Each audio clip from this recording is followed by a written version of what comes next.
Hiten bhai, Prerit, Rajesh bhai. It's a skit, right? How many microphones do you need? They needed 4, so they 3 de diya hai.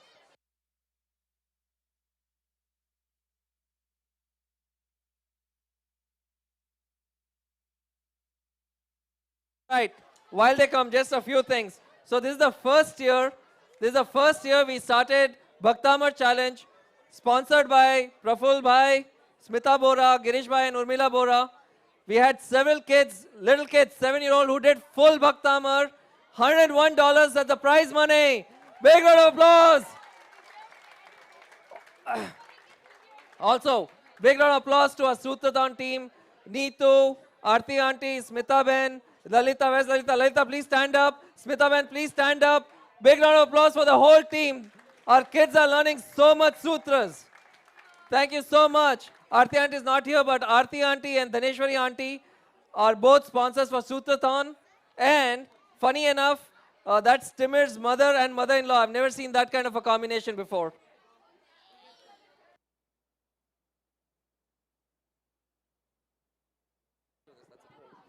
Okay. Just hold it. Okay, okay. Yeah, you. Jai Janendra, everyone. Jai Janendra. So this is for class 7, Pachala class 7. This is the eldest class that we have in Pachala, which is 11th high school, 11th and 12th graders. So, you have seen these wonderful performances on the celebration of Bhagwan Mahavir Swami's birth. Now we are going to see his message. So think about it. We are going to, if you rewind 2600 years ago, think about it. Mahavir Swami was a revolutionary figure. The message that he imparted, the message of non-violence, truly permeated across the Indian society, right? There were widespread animal sacrifices. Mahavir Swami empowered everyone to think differently and challenge their lifestyle, change their lifestyle, and then people became more and more non-violent. So today we have our class. In our class, we have students performing and giving message of Mahavir Swami, which is about non-violence, veganism, and yeah, live and let live. And we have our teachers. We have Hiten Kurwa, myself, Prerit Shah, and we have Rajesh Bhai Shah. He is not here today. So with that, we'll give it to yeah. Yeah, they have 4 Yeah. mics over there. Okay.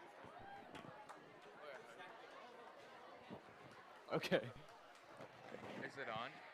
Is it on? Let me know. All right, big round of applause.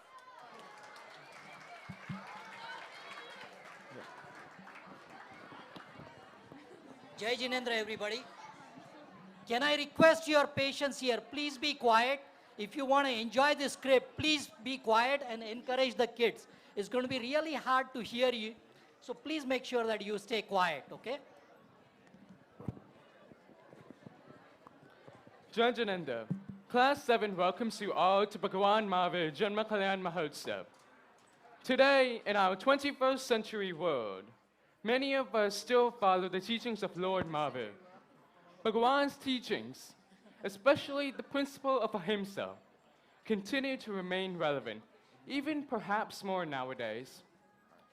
Bhagwan preached about the importance of ahimsa and how it is an indispensable condition for the liberation of the soul.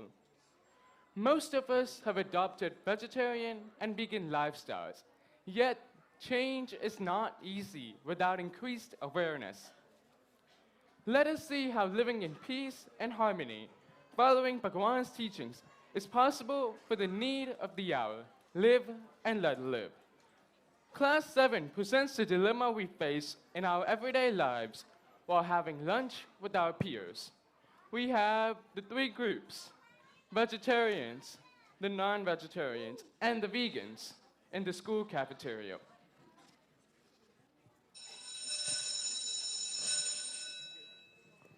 Hey, grass eater, how are you? What is that? St. Augustine or Bermuda grass? Why don't you eat meat? It's just a few pieces. It won't hurt. Oi, herbivores, why don't you answer? Relax. Let me graze first, then I'll explain.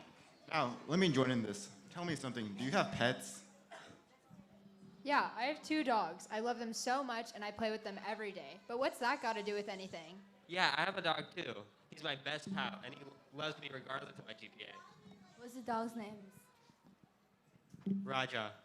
Fiba and Fua. Now imagine if Raja, Faiba, and Fua got hurt. How would that make you feel? Dude, what's your problem? Are you trying to threaten my pets or something? Relax, let me show you why I asked. Here, let me pinch you. Ow. Now, could you ever imagine something bad like that happening to one of your pets? I could never wish that upon my pets. How could you even say that? Just like you have so much compassion for your pets, they also, because they have feelings, animals also have feelings, but they get slaughtered for food. Yeah, science has been saying that for the last 100 years. It's pretty much a proven fact that animals can feel pain, and in many cases, a full range of emotions just like us. Okay, but if that's the case, why do vegetarians drink milk? That comes from cows too, right? No, those are the vegans. Company's a vegan. Yeah, I don't eat, drink, or consume any dairy. No milk or cheese unless it's the vegan kind, period. I could never do that. Milk is essential. My mom says I need it to grow taller. I'm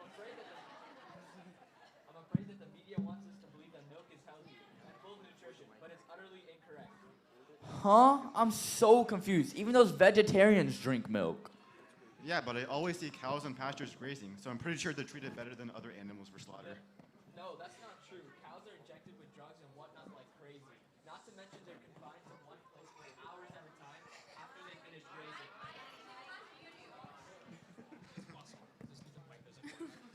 Not to mention they're confined to one place for hours at a time after they finish grazing. It ain't pretty.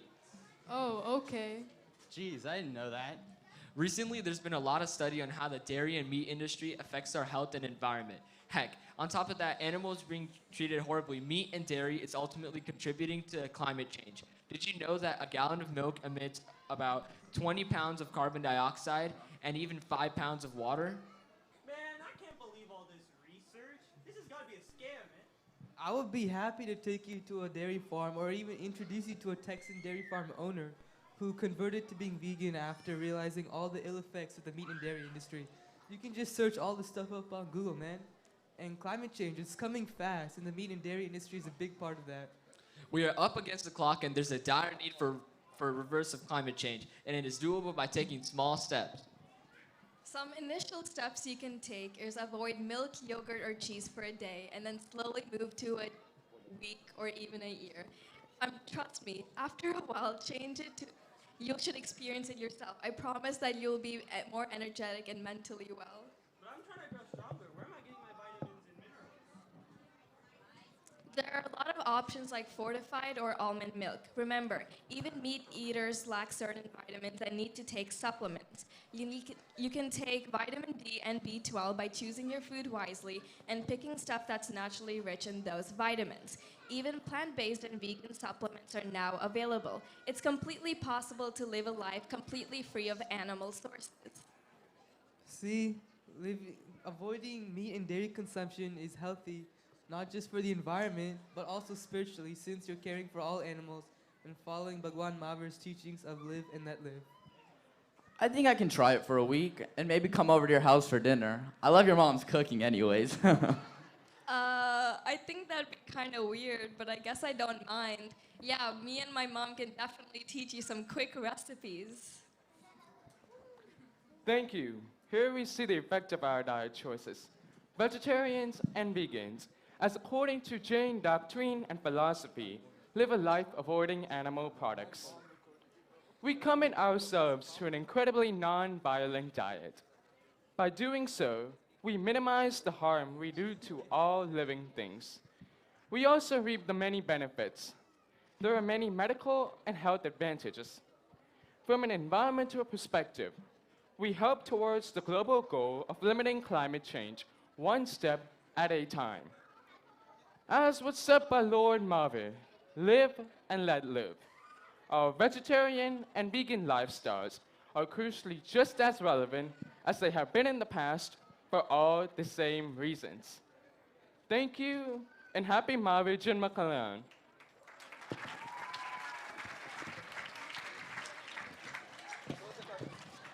Thank you. All right.